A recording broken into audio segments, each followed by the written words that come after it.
Have you ever been asked who you personally think is the greatest basketball player alive or played in the NBA at some point? I'm sure the name Bill Russell, Kurt Rambis, Kareem Abdul-Jabbar, John Stockton, Magic Johnson, Larry Bird, they all come to mind. And even active players, Kevin Durant, Russell Westbrook. But the one person I'm thinking of in particular wore the number 23. Yes, ladies and gentlemen, that is Michael Jordan.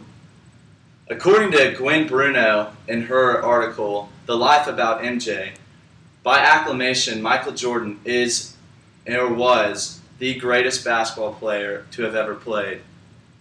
He was a 14-time NBA All-Star, a 6-time NBA champion, and a 2-time Olympic gold medalist. However, Michael Jordan's career and success didn't come naturally. Obviously, he had to work hard for what he did, and that paid off.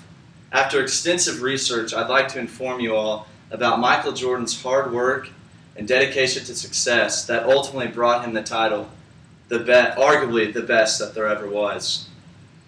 I'd like to start with a quote from J.J. Goldwag in his article, Inspirational Basketball Quotes. And I quote, "Some people want it to happen, some people wish it would happen, and others make it happen." Let me repeat that. Some people want it to happen, some people wish it would happen, and others make it happen.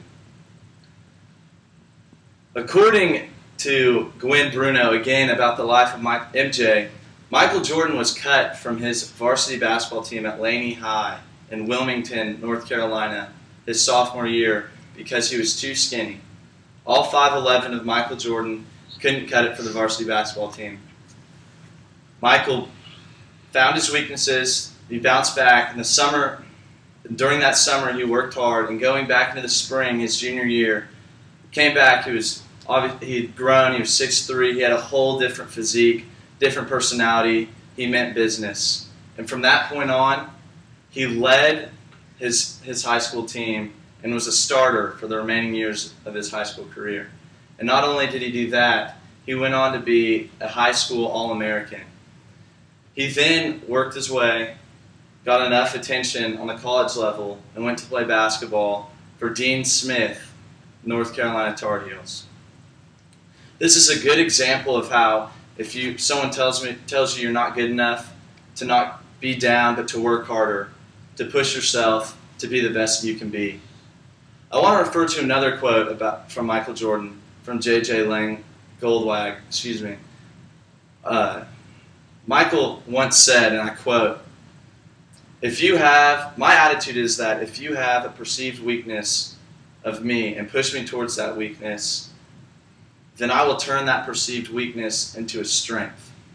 Going into the NBA, Michael Jordan was criticized because he couldn't shoot. He was too athletic. That's all he was going to be, an athletic player in the NBA. He couldn't shoot. In the first couple of years in his career, he was one of the leading scorers, had the best shooting percentage.